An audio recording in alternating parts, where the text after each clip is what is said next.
Good morning, students. Once again, this is Titus, and today's topic is keeping quiet. This is for 12th class English language and literature. In other word, we can say that English core, and this is chapter 3, and this is from the poetry section. So, students, before entering to this chapter, I would like to request you, don't skip without keeping your subscribe button. Okay, so if I am working hard for you, it is my right to get a subscription. Okay, let's begin. So let us talk about or let us discuss about the poet. The name of the poet is Pablo Neruda. In 1904 to 1973 is the pen name of Naphtali Richard Royce Basalto, who was born in the town of Pablo in Chile. Neruda's poems are full of easily understood images which make them no less beautiful.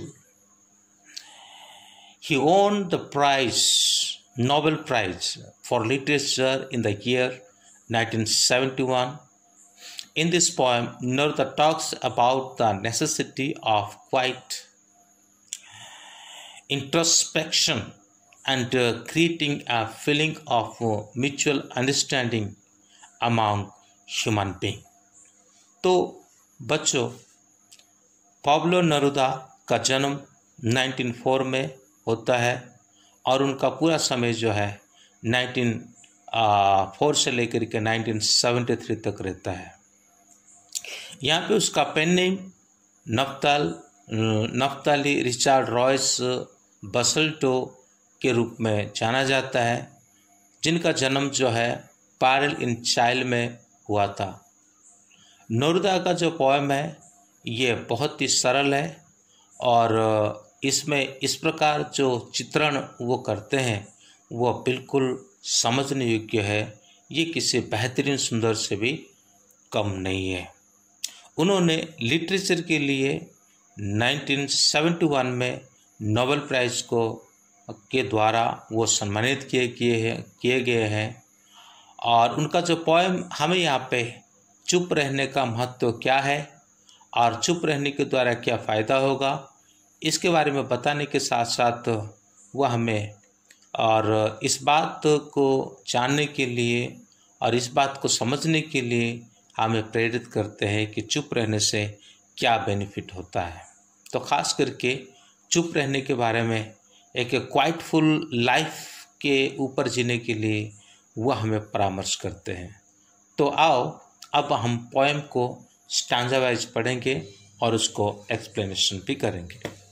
तो मैं फिर से कहता हूँ, आप channel को skip करने से पहले आपको सब्सक्राइब करना है, क्योंकि यदि मैं आपके लिए मेहनत करता हूँ तो मेरा हक बनता है कि मैं आपको एक सब्सक्राइबर के रूप में प्राप्त करूँ। बच्चों, इसके लिए आपको पैसा खर्च करना नहीं पड़ता है, तो इसलिए बस एक दबा दो और सब्सक्राइब बटन, साथ ही साथ बेल आइकन। यदि लेसन के अंत में कोई भी प्रॉब्लम आपको आता है, कोई बात आपको समझने में और मुश्किल हुआ हो, तो कृपया करके आप मुझसे मैसेजिंग करके या आप मुझसे कमेंट करके उस क्वेश्चन को पूछ सकते हैं। आगे चल कर के मैं आपको उसके बारे में बताने में कोशिश करूँगा। तो आइए हम स्टैंजा नंबर 1 को रीड करते हैं। Now we will count to 12 and we will all keep still. For once on the face of the earth, let's not speak in any language. Let's stop for 1 second and not move our arm so much. The poet urges each one of us to count to 12 and then be quiet and motionless, so that all, at least for once, no language will be spoken on the surface of the earth. The poet might have used the phrase count to 12 as there are 12 hours represented on a clock, or as there are 12 months in a year.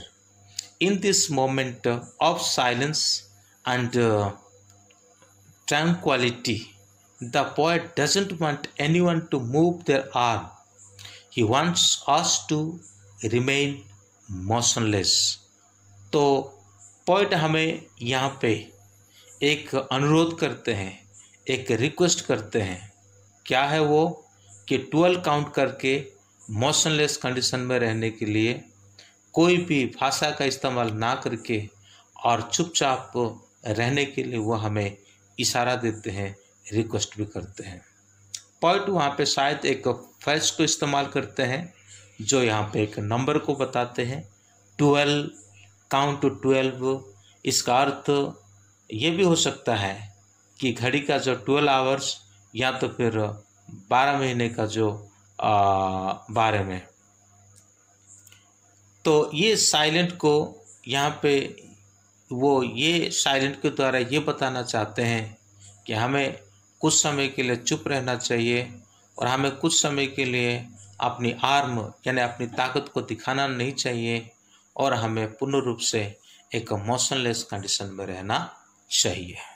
Second stanza, it would be an exotic moment without rush, without engines, we would all be together in a sudden strangeness.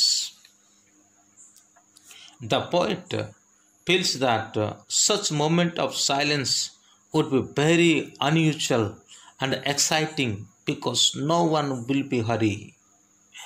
There would be no sound of machine polluting the atmosphere. It will be a very strange moment with the stillness all around, with which we would be unfamiliar, but it would be an unusual period in which we would all be together in a state which is foremost for the survival of humanity. In this miraculous moment, this bond of humanity will be stronger.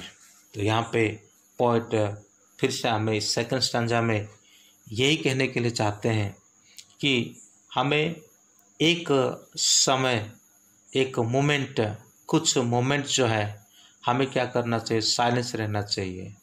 यह हमें exciting की ओर लेके जाएगा, और exciting इसलिए होगा क्योंकि हम जल्दी जल्दी नहीं होंगे, हम हरी नहीं होंगे, और साथ ही साथ कुछ समय के लिए मशीन का जो आवाज़ है ये बंद हो जाएगा, और मशीन की आवाज़ के द्वारा जो धुआं निकलता है, उस धुआं के द्वारा जो पॉल्यूशन होता है वो पॉल्यूशन भी कुछ हद तक रुक जाएगा, और ये बड़ा स्ट्रेंज मोमेंट होगा हमारे लिए।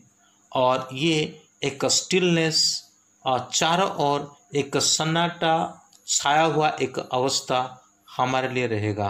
और हालांकि ये बात जो है एक अनफेमिलियर है, लेकिन ये अनयूजुअल पीरियड भी हमें क्या कर सकता है, एक टुगेदर कर सकता है, और हमें एक ह्यूमन बीइंग में एक सर्वाइवल कंडीशन को लेकर के आ सकता है, और साथ ही साथ ये एक मिराकुलस मूवमेंट को लेके आ सकता है, क्योंकि इसी के द्वारा ह्यूमैनिटी में एक स्ट्रांगनेस जो है यहाँ पे बढ़ जाएगा।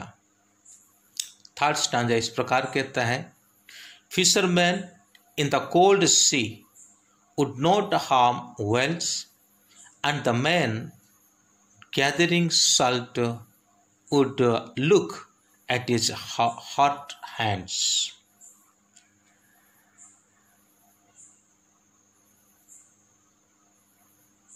In this moment of silence and inactivity, the fishermen would not be catching fish, and hence the whale in the cold water will be safe. This suggests that the destruction of nature by human will also by human will also stop even if for a brief moment. Also, the man who gathers salt will be able to tend to his wounded hands, which otherwise he had no time for. Thus, both nature and humans will be able to recover from their wounds. तो यहाँ पे poet हमें यही कहते हैं कि ये जो साइलेंस का मोमेंट है, ये एक इनएक्टिविटी का समय है। तो ये इनएक्टिविटी के समय में फिशरमैन फिश कैचिंग करने के लिए नहीं जाएगा, और साथ ही साथ जो वेल्स हैं, समुद्र में रहने वाले जो वेल्स हैं, वो कुछ समय के लिए कोल्ड वाटर में सेफ्टी के साथ अपने जीवन गुजारेंगे, सुरक्षित के साथ अपने जीवन गुजारेंगे। तो साथ ही साथ ये हमें ये सजेस्ट करता है कि प्रकृति के ऊपर जो डिस्ट्रक्टिव होता है वो कुछ हद तक स्टॉप हो जाएगा, और वो हमें सजेस्ट यही भी करते हैं कि पर्यावरण का जिस प्रकार दुरुपयोग किया जाता है, पर्यावरण का जिस प्रकार नष्ट किया जाता है, और ये सभी को थोड़ी देर के लिए रोका जा सकता है। साथ साथ और यही कहते हैं, जो इंसान मतलब सल्ट गैदरिंग करता है और उसको करते करते उसका हाथ वुंडेड हो जाता है, जख्मी हो जाता है, और थोड़ी देर के लिए उसका हाथ में रेस्ट मिल सकता है। यानी इंसान इतनी काम करता है तो वो खुद कई सारे जोखिमों को उठाता है, कई सारे परेशानी को उठाता है। जब थोड़ी देर वो चुप रह जाएगा तो उसका घाव सूख जाएगा, यानी उसको विश्राम मिलेगा। तो इसी के चलते वो यही कहते हैं कि नेचर और ह्यूमन के बीच में एक रिकवर पोजीशन आएगा, यानी प्रकृति में एक बदलाव होगा, और साथ ही साथ मैन का जो वुंडेड है, घाव है, वो भी क्या हो जाएगा, सूख जाएगा। अभी हम उसका फोर्थ स्टांजा देखेंगे।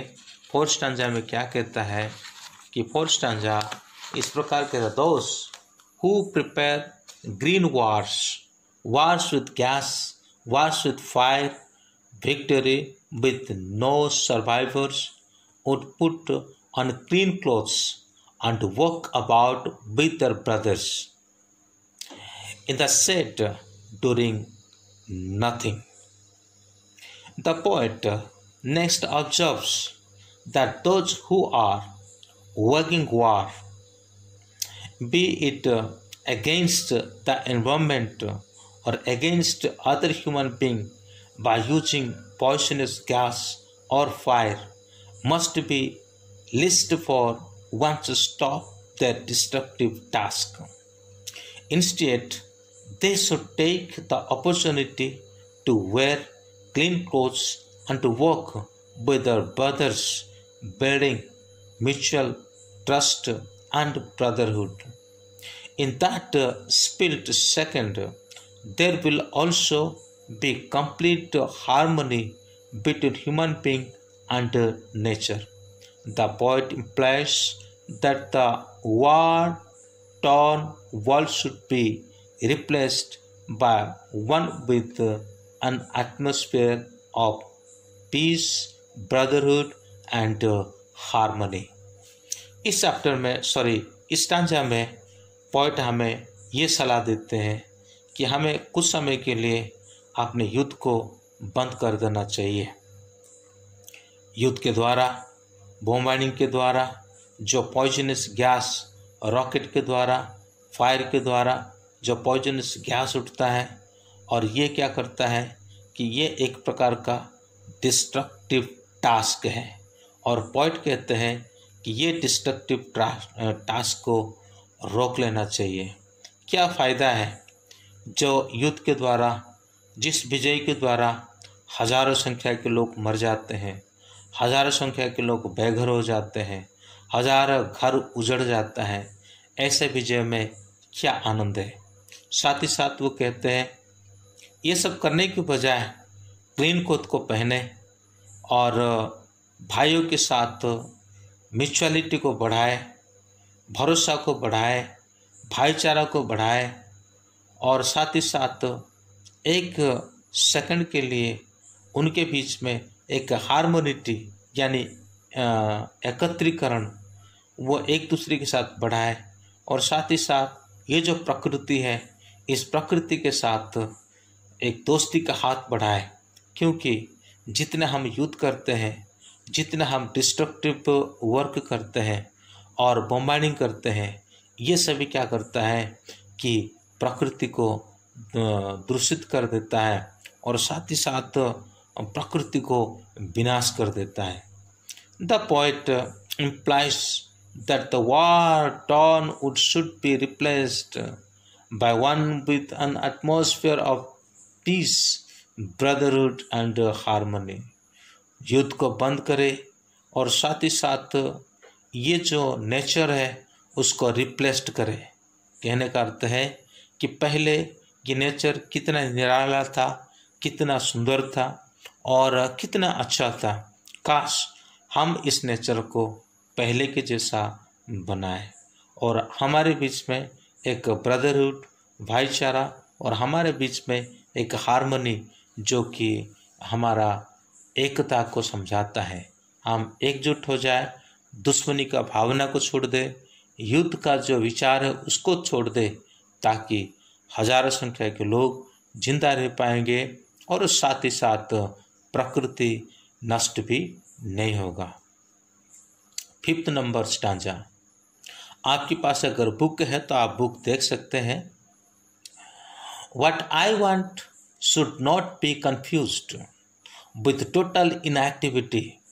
Life is what it is about. I want no struck with death. If we were not so single-minded about keeping our lives moving and for once could do nothing, perhaps a huge silence might interrupt this sadness of never understanding ourselves and threatening ourselves with death. So, in this stanza, the poet says that while he is propagating silence, his advice should not be confused with total inactivity, that is death, for he doesn't want any association with death. What he is advising people is that they should neither be self-centered nor stop or resolve to devious way to meet their selfish ends. They should not just think of only keeping their lives moving. What he wants is that people should rest for a while.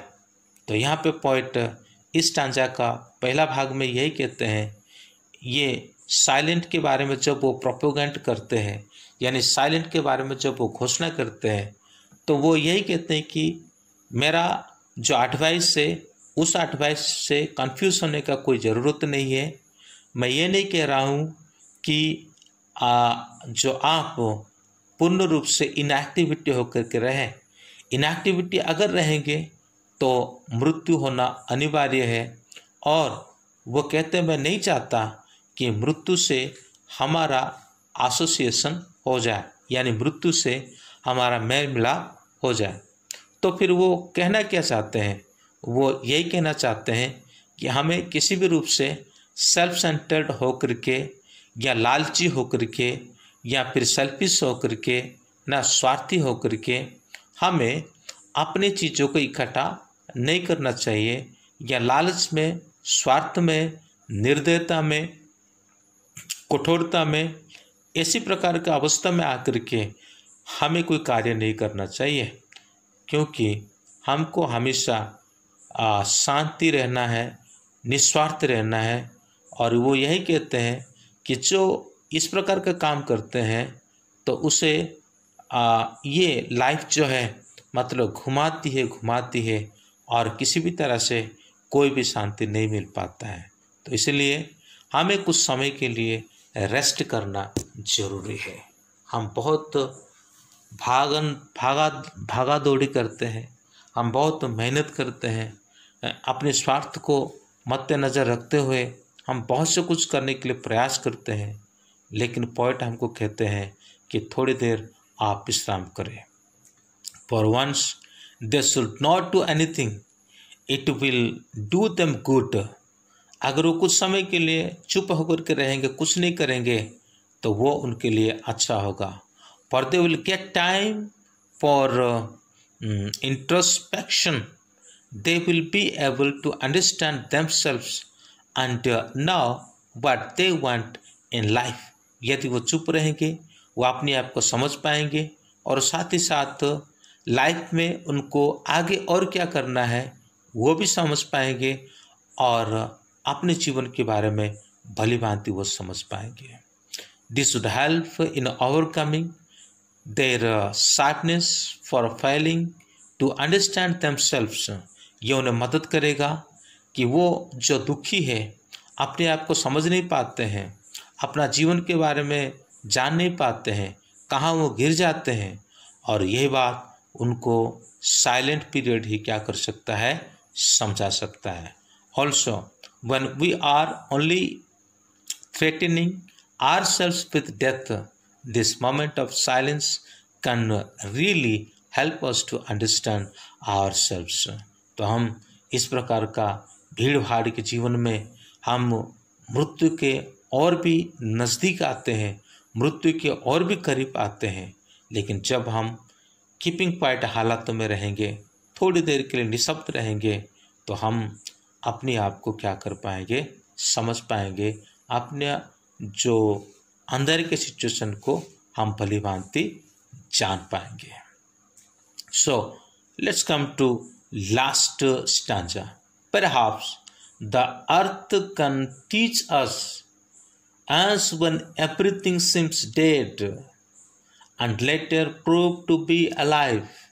Now I will count up to 12 and you keep quiet and I will go.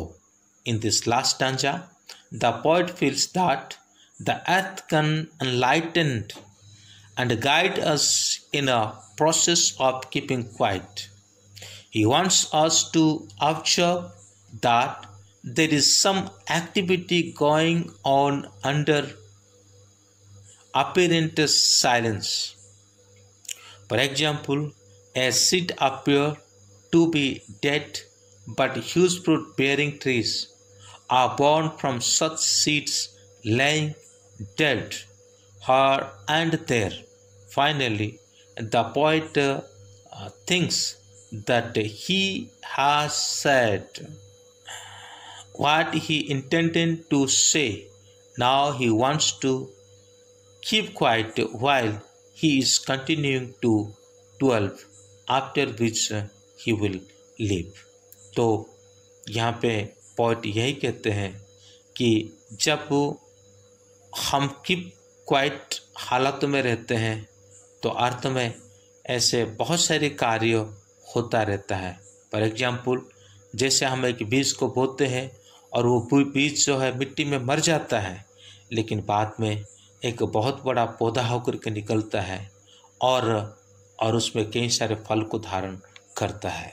यानी वो बीज जब मिट्टी में पड़ा और तब उसके लिए एक साइलेंस का पीरियड हुआ, लेकिन बाद में वही मिट्टी क्या करता है कि एक बहुत बड़ा काम करता है। जैसे कि वो उसी मिट्टी में पड़ा हुआ जो सीड है वो आगे चल कर के एक बड़ा सा ट्री बनता है और साथ ही साथ बहुत सारे फल को देता है।